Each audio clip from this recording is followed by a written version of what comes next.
చూడు, ఇక నుంచి నువ్వు ఆ ఇంటికి వెళ్ళడానికి వీల్లేదు, వాళ్లతో మాట్లాడడానికి వీల్లేదు.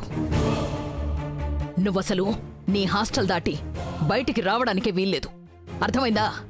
అమ్మమ్మ, నాకు ఆ డ్రాయింగ్ టీచర్ చాలా బాగా నచ్చింది. అక్కడ నానమ్మ కూడా ఉంది. నన్నెంతో ప్రేమగా చూసుకుంటుంది తెలుసా?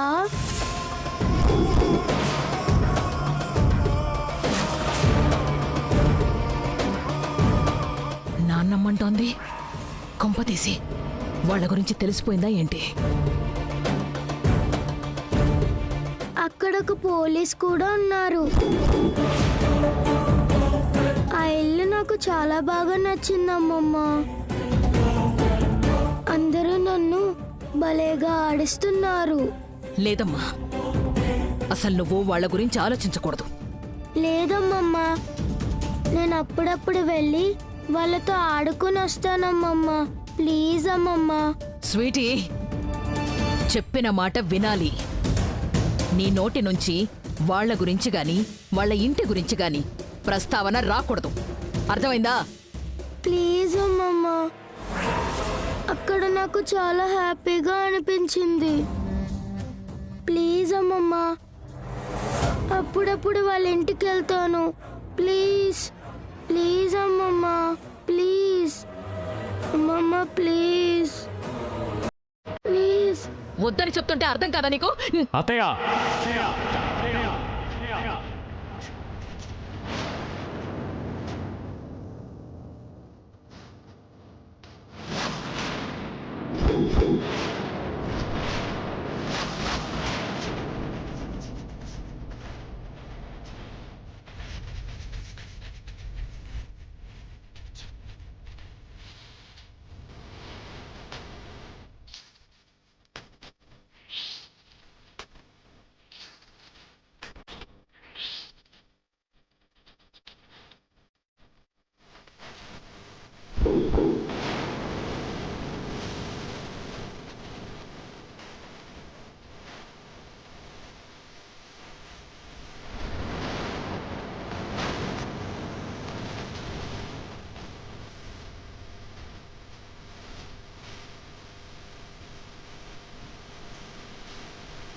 ఈ టైంలో వీళ్ళు ముగ్గురు కట్టగట్టుకుని నా ఇంటి కిందకొచ్చారు.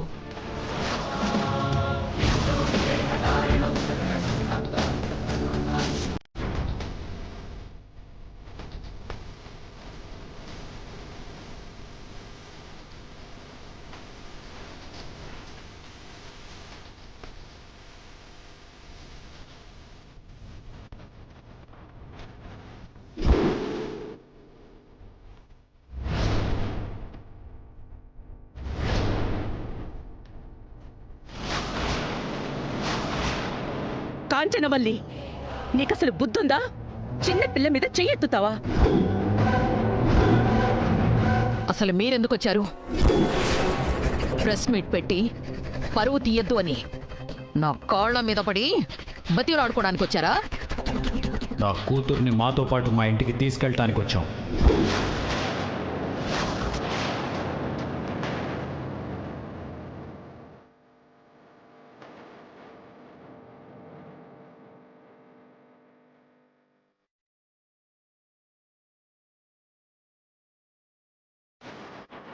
ఏం మాట్లాడుతున్నావు నువ్వు?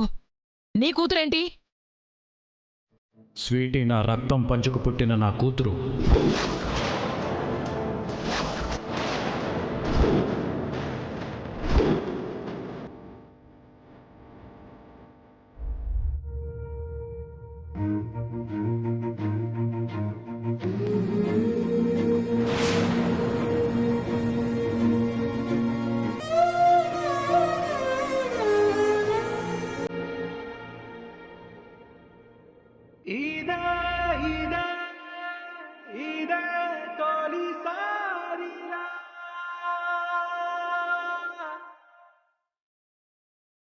పదే పదే ఎదే కుదిపే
మిస్టర్ కార్తీక్ కృష్ణ,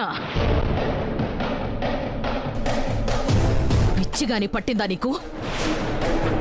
ఏం మాట్లాడుతున్నావో నీకు అర్థమవుతోందా? స్వీటీ నీ కూతురేంటి? అవును, స్వీటీ ఆయన కూతురే. ఆయన రక్తం పంచుకు పుట్టిన కూతురే. నోరు ముయ్యండి. ఏంటి? స్వీటీ ఇతని కూతురా? రక్తం పంచకు పుట్టిన కూతురా? ఎలా? ఏ విధంగా?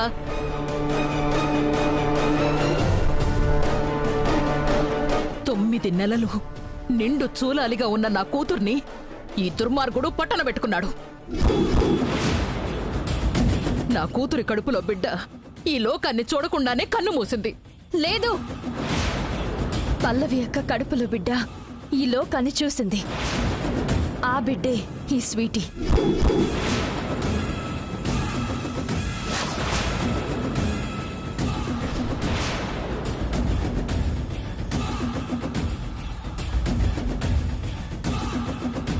ఏయ్, మీ అందరికీ నిజంగానే పిచ్చి పట్టినట్టుంది. అందుకే తలా తోక లేకుండా ఏదేదో వాగుతున్నారు. ఆ రోజు పల్లవితో పాటే కడుపులో ఉన్న బిడ్డ కూడా సమాధి అయిపోయింది. మరి ఈ పాపని పల్లవికి పుట్టిన కూతురు అంటావేంటి? బుద్ధి లేకుండా. ఈ పాపని నేను పెంచుకుంటున్నాను. ఈ పాపని మీరు పెంచుకుంటుంటే ఈ పాప నిజంగా పల్లవి యొక్క కూతురు కాకపోతే ఈ పాప ఉండే హాస్టల్లో పల్లవి యొక్క ఫోటో ఎందుకుంటుంది?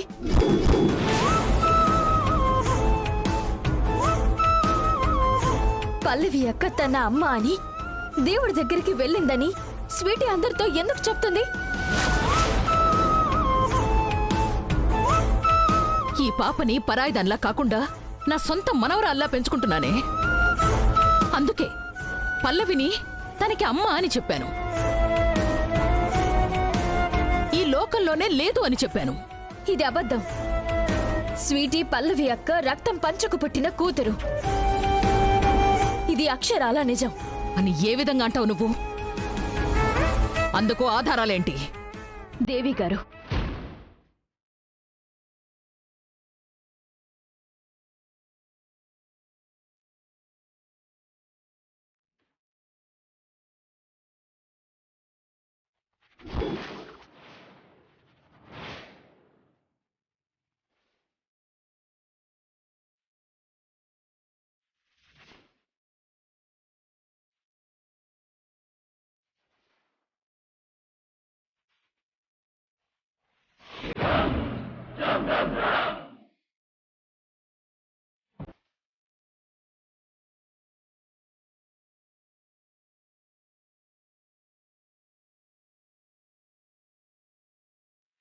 స్వీటీ ఎవరో, ఎవరి కూతురో, మీరు తనని ఇంట్లో కాకుండా హాస్టల్లో ఎందుకు పెంచుతున్నారో అన్ని విషయాలు దేవి గారు నాతో చెప్పారు.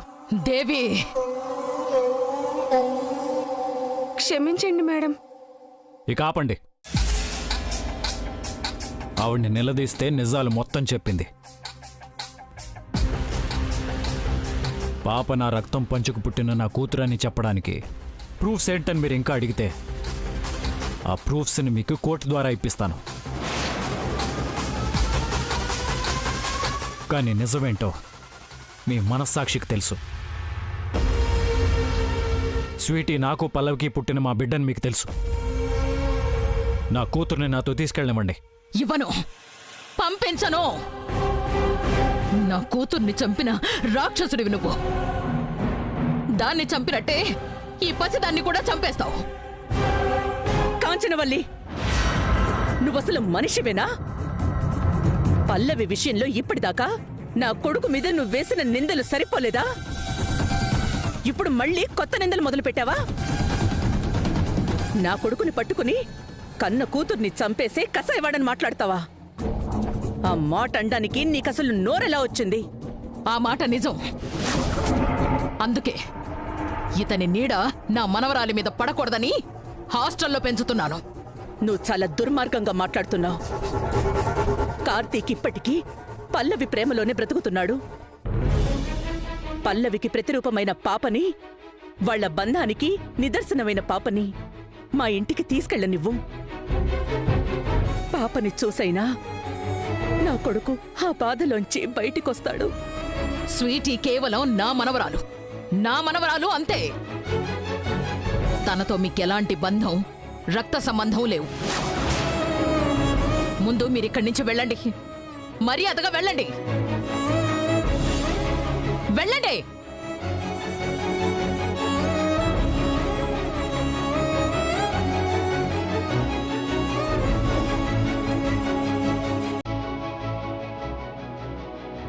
మీ అమ్మ నన్ను వదిలేసి వెళ్ళిపోయి నేను చావాలో బతకాలో అర్థం కాని పరిస్థితిలో వదిలేసి వెళ్ళిపోయింది.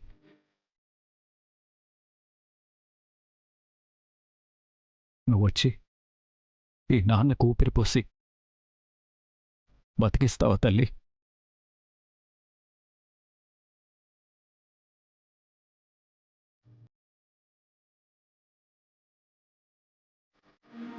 చెప్పు తల్లి.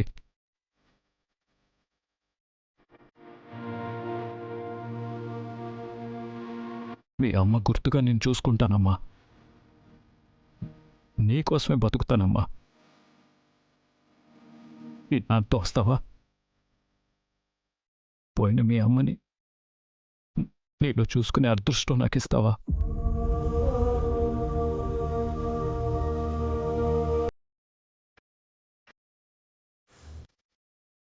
ఆ రోజు నీ మాయ మాటలతో నా కూతుర్ని మోసం చేసి ఇదే ఇంట్లోంచి తీసుకెళ్ళిపోయావు.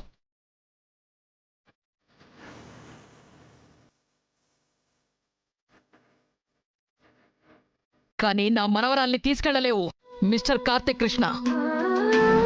స్వీటీ, చెప్పురా, అతన్ని ఇంకెప్పుడు మరింటికి రావద్దు అని, ఈ జన్మలో అతని మొహం నీకు చూపించొద్దని చెప్పురా. చెప్పమ్మా. స్వీటీ, ఇంకా చూస్తావేంటమ్మా? వీళ్ళందరినీ ఇక్కడి నుంచి వెళ్ళిపోమని చెప్పు. చెప్పమ్మా, చెప్పరా.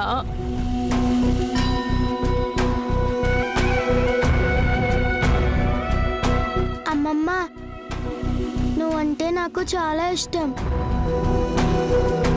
కానీ నాకు డాడీ కూడా కావాలి.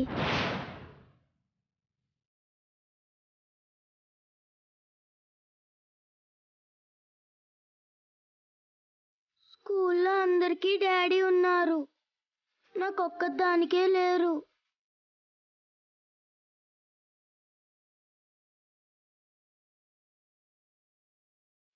అమ్మమ్మ, నేను డాడీతో వెళ్తాను, ప్లీజ్ అమ్మమ్మ.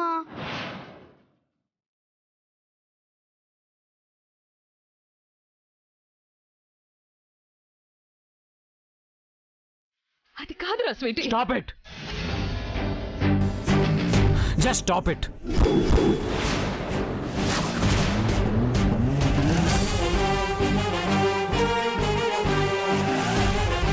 ఇక ఆపే హక్కు మీకు లేదు. నా కూతుర్ని మర్యాదగా నాతో పంపిస్తే సరే సరే. అలా కాకుండా మీరు అడ్డుపడితే నేను చట్టపరంగా వెళ్లాల్సి వస్తుంది.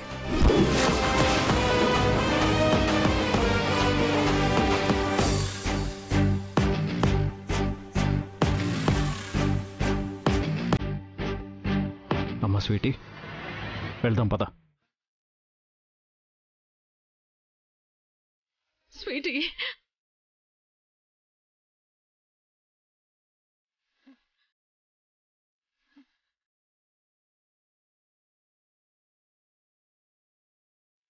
మమ్మీ,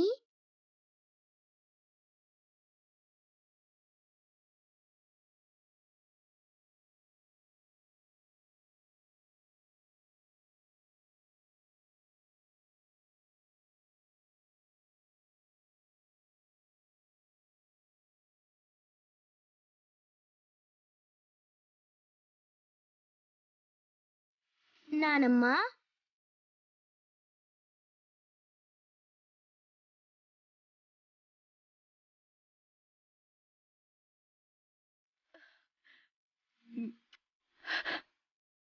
మన ఇంటికి వెళ్దాం పదమ్మా. స్వీటీ, అమ్మా స్వీటీ, స్వీటీ, ఆగమ్మా స్వీటీ, నా మాట వినమ్మా. నో!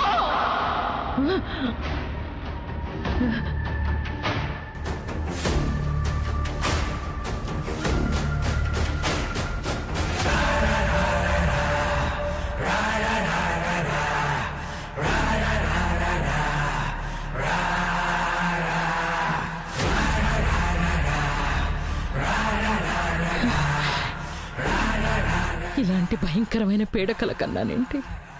ఈ కల ఎప్పటికీ కలగానే ఉండాలి. దీన్ని నిజం కానివ్వను.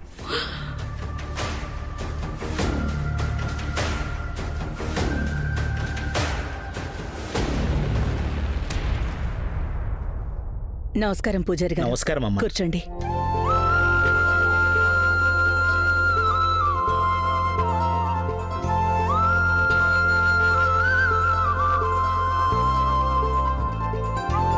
పూజారి గారు, మా కొడుకు కోడలు మొదటి రాత్రికి ముహూర్తం చూసి చెప్పండి. అలాగేనమ్మా. అసలకి ఆ రాధికి మనకి మధ్య పాండవులకి కౌరవులకి ఉన్నట్టు పాత కక్షలున్నాయి. ఆ కక్షలతో మనల్ని ఏ క్షణంలోనైనా ఇంట్లో నుంచి బయటకు గెంటేస్తుంది. అలాంటిది కార్తీక్కి రాధికి మధ్య బంధం బలపడితే ఆ పిల్ల ఈ ఇంట్లో మర్రి చెట్టులా పాతుకుపోతుంది. ఎలాగైనా సరే ఈ శోభనం జరగకుండా ఆపించేయాలి.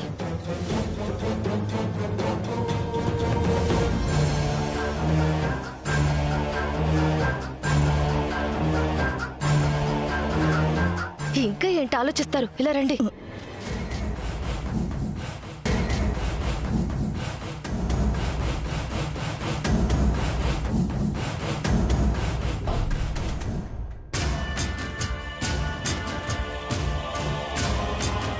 నేను చెప్పింది అర్థమైందా? ఆ, ఇంకా చూస్తారే, బయలుదేరండి. ఆ,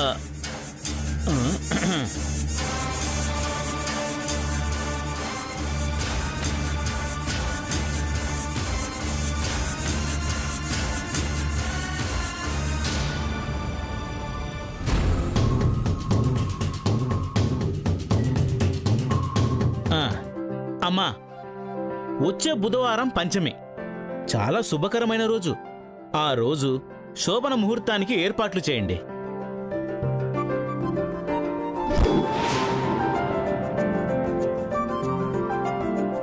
దంపతులకు 12 బిడ్డ కలిగి ఈ ఇల్లు పిల్లా పాపలతో కలకలలాడుతుంది.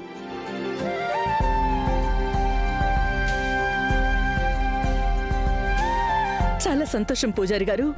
రెమ్మా,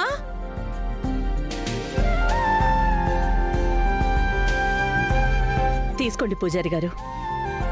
సంతోషం. వస్తానమ్మా.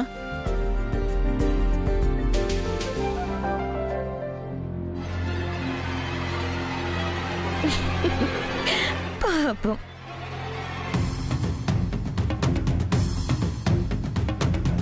ఎందుకు నవ్వుతున్నావు?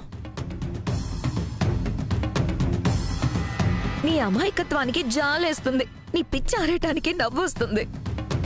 ఏం మాట్లాడుతున్నావు? పిచ్చనడం ఏంటి? కాకపోతే మరేంటమ్మా, కార్తిక్ ఏమైనా రాధికని ఇష్టపడి పెళ్లి చేసుకున్నాడా? నువ్వు వాళ్ళ శోభనానికి ముహూర్తం పెట్టించడానికి